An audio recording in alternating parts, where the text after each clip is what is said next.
इससे पिछली वीडियो में हमने सीखा था कि जब मुख्तलिफ किस्म के एडवर्ब्स को एक ही जुमले में इस्तेमाल किया जाता है तो उनकी क्या तरतीब होनी चाहिए।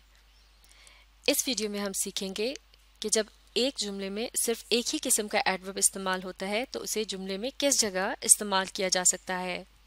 यानी हम सीखेंगे position of adverb in a sentence, यानी एक एडवर्ब की एक जुमले के अंदर क्या पोजीशन या तरतीब होनी चाहिए। आम तौर से एक जुमले के अंदर एक एडवर्ब को वर्ब के बाद इस्तेमाल किया जाता है, आफ्टर द वर्ब यानी वर्ब के बाद। मिसाल के तौर पर इस जुमले को देखते हैं, ही स्पोक एंग्रीली यानी वो गुस्से से बोला। स्पोक यानी बोला और एंग्रीली यानी गुस्से से। तो इस जुमले में लफ्ज स्पोक जो है ये है मेन वर्ब, यानी वो अहम काम जिसके मुतालिक कुछ बताया जा रहा है, और इसके साथ जो लफ्ज एंग्रीली है इसकी मदद से पता चल रहा है कि किस अंदाज में बोला गया, यानी गुस्से से। इसका मतलब यह है लफ्ज एंग्रीली जो है यह है एक एडवर्ब। और अब यहाँ तरतीब के लिहाज से आप देख सकते हैं कि एडवर्ब आ रहा है मेन वर्ब के बाद। तो ज़्यादातर जुमलों में एडवर्ब्स को वर्ब के बाद इस्तेमाल किया जाता है, जैसे कि ही रैन क्विकली यानी वो तेज़ी से दौड़ा, या फिर शी इज़ रीडिंग क्वाइटली यानी वो खामोशी के साथ पढ़ रही है। तो इन जुमलों में लफ्ज़ क्विकली और क्वाइटली जो हैं ये एडवर्ब्स हैं और इन्हें जुमलों के आखिर में इस्तेमाल किया गया है। इसके अलावा एडवर्ब्स को जुमलों के अंदर आफ्टर द ऑब्जेक्ट यानी ऑब्जेक्ट के बाद भी इस्तेमाल किया जाता है। मिसाल के तौर पर इस एग्जाम्पल की मदद से समझते हैं, ही ओपन द डोर क्वाइटली यानी उसने खामोशी के साथ दरवाज़ा खोला। इस जुमले में ही जो है यह है जुमले का सब्जेक्ट यानी काम करने वाला, और इसने क्या काम किया, ओपन यानी खोला। तो इसका मतलब है लफ्ज़ ओपन जो है यह है वर्ब, और अब जिस चीज़ पर यह अमल किया गया वो है द डोर यानी दरवाज़ा। तो इस तरह से ये है ऑब्जेक्ट, यानी वो चीज़ जिस पर या जिसके ज़रिए या फिर जिसकी तरफ अमल किया जाता है। और आखिर में आ रहा है लफ्ज़ क्वाइटली यानी खामोशी के साथ, और इसकी मदद से पता चल रहा है कि अमल को किस तरह से किया गया, यानी किस तरीके से दरवाजे को खोला गया खामोशी के साथ। तो लफ्ज़ क्वाइटली चूंकि एक वर्ब को डिस्क्राइब कर रहा है लिहाजा ये क्या है, ये है एक एडवर्ब। और अब आप यहाँ तरतीब के हिसाब से देख सकते हैं कि एडवर्ब का इस्तेमाल किया गया है ऑब्जेक्ट के बाद।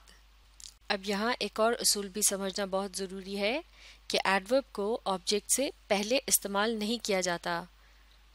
मिसाल के तौर पर अगर क्वाइटली के लफ्ज़ को द डोर से पहले लिख दिया जाए तो ये जुमला होगा ही ओपन्ड क्वाइटली द डोर, जो कि दुरुस्त नहीं होगा।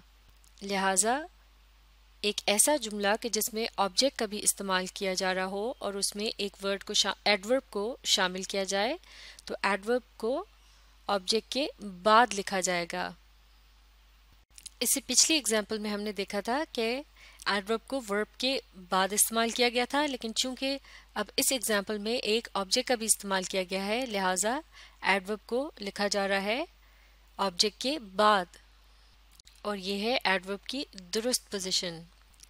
लेकिन अगर किसी जुमले में एडवर्ब ऑफ फ्रीक्वेंसी का इस्तेमाल किया जा रहा हो, यानी कोई ऐसा लफ्ज़ जिसकी मदद से ये पता चल रहा हो कि किसी काम को कब किया गया, माफ़ कीजिएगा इसकी मदद से पता चलेगा कि किसी काम को हाउ ऑफन यानी कितनी मर्तबा किया गया, जैसा कि अल्फाज इस्तेमाल किए जाते हैं समटाइम्स यानी कभी कभार, या फिर डेली यानी रोज़ाना। तो समटाइम्स और डेली ये हैं एडवर्ब ऑफ फ्रीक्वेंसी। तो जब इनका इस्तेमाल किसी जुमले में किया जाता है तो फिर इनकी तरतीब इस तरह से होती है कि ये आते हैं बिफोर द मेन वर्ब यानी मेन वर्ब से पहले। मिसाल के तौर पर इस जुमले को देखते हैं, I usually rest after school यानी मैं स्कूल के बाद आराम करता हूँ। इस जुमले में लफ्ज़ आई जो है ये है सब्जेक्ट जिसके मुतालिक बताया जा रहा है कि वो क्या करता है, और जो अहम काम है जिसका जिक्र हो रहा है यानी जो मेन वर्ब है इस जुमले में वो है लफ्ज़ रेस्ट यानी आराम। और इस जुमले में आफ्टर स्कूल के जो अल्फाज हैं ये मिलकर बना रहे हैं एडवर्ब ऑफ टाइम, और इनकी मदद से पता चल रहा है कि रेस्ट कब किया जाता है, आफ्टर स्कूल यानी स्कूल के बाद। और जैसा कि पहली एग्जांपल में हमने देखा था, जब किसी जुमले में मेन वर्ब के बाद ऑब्जेक्ट का इस्तेमाल ना हो तो एक आम वर्ब यानी कोई सा भी जो एडवर्ब है, माफ़ कीजिएगा, एडवर्ब जो कि एक वर्ब को डिस्क्राइब कर रहा होता है, वो आता है उस वर्ब के बाद। जैसा कि इस जुमले में आप देख सकते हैं मेन वर्ब है रेस्ट, जबकि एडवर्ब ऑफ टाइम जो कि इस मेन वर्ब को डिस्क्राइब कर रहा है ये आ रहा है इस जुमले में मेन वर्ब के बाद।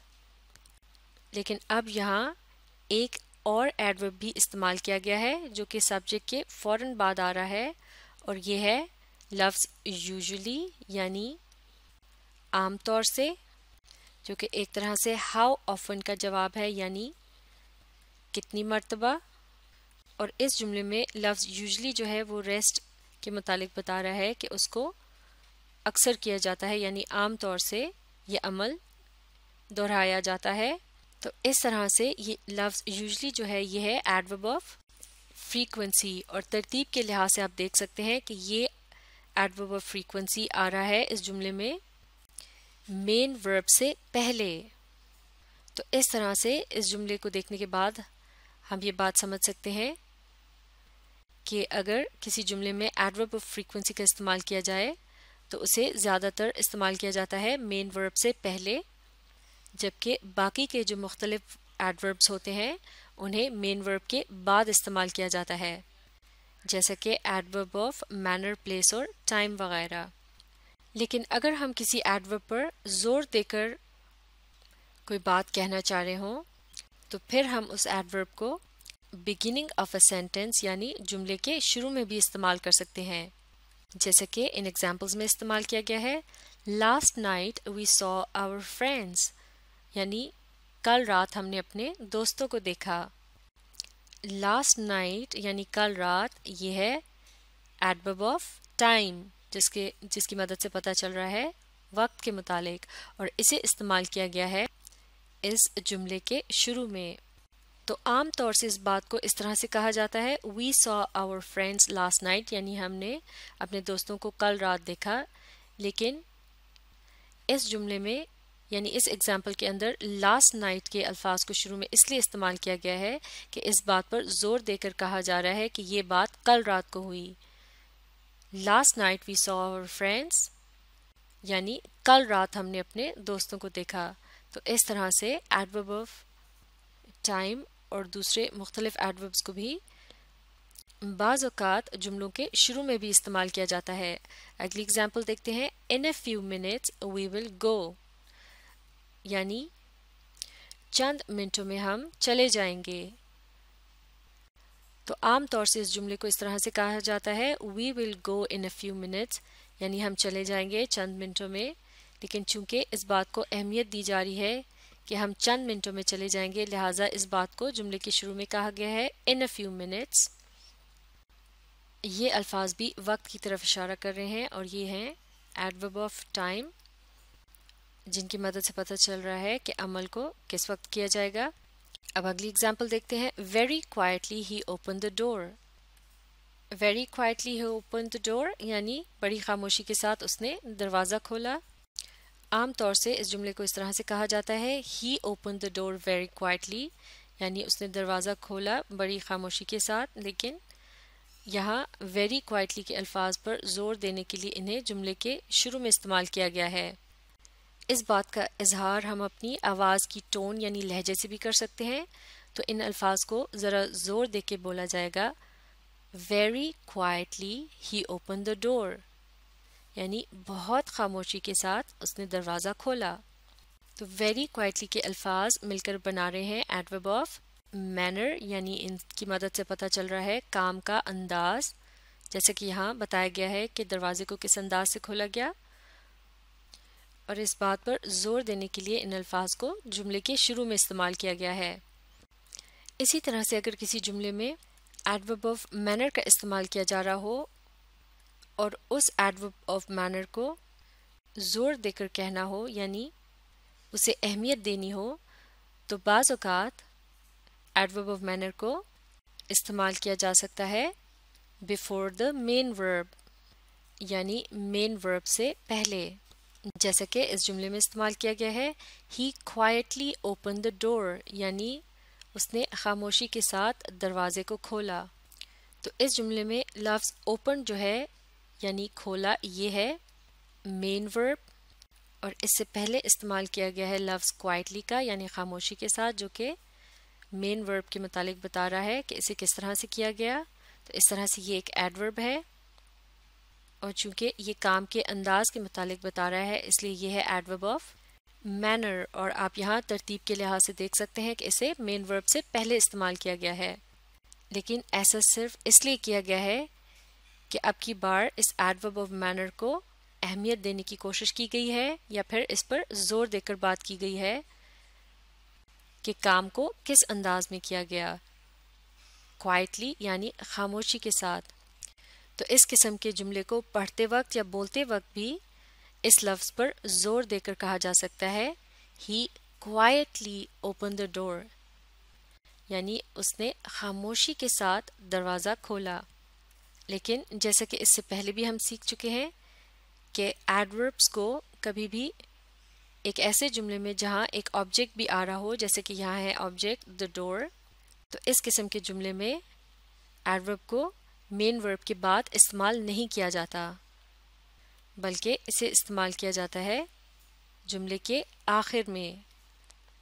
यानी आम तौर से इस जुमले को इस तरह से कहा जाएगा, ही ओपन द डोर क्वाइटली। तो एडवर्ब ऑफ मैनर की असल पोजीशन है जुमले के आखिर में, लेकिन सिर्फ इस पर जोर देने की खातिर इसे मेन वर्ब से पहले इस्तेमाल किया गया है। तो इस तरह से एडवर्ब ऑफ मैनर को या तो जुमले के आखिर में इस्तेमाल किया जा सकता है या फिर मेन वर्ब से पहले, लेकिन इसे कभी भी ऑब्जेक्ट से पहले यानी इस जगह पर इस्तेमाल नहीं किया जाएगा। मिसाल के तौर पर अगर इस जुमले को इस तरह से कहा जाए, ही ओपन क्वाइटली द डोर, तो ये दुरुस्त नहीं होगा। तो आप देख सकते हैं कि एक दुरुस्त जुमले को लिखने या बोलने के लिए एडवर्ब की पोजीशन का भी ख्याल रखना बहुत ज़रूरी है। तो अब आप एक जुमले के अंदर एडवर्ब की पोजीशन को समझने के लिए और उसका दुरुस्त इस्तेमाल सीखने के लिए इस वीडियो को रीप्ले कीजिए और इसके साथ साथ पढ़ने और समझने की कोशिश जारी रखिए।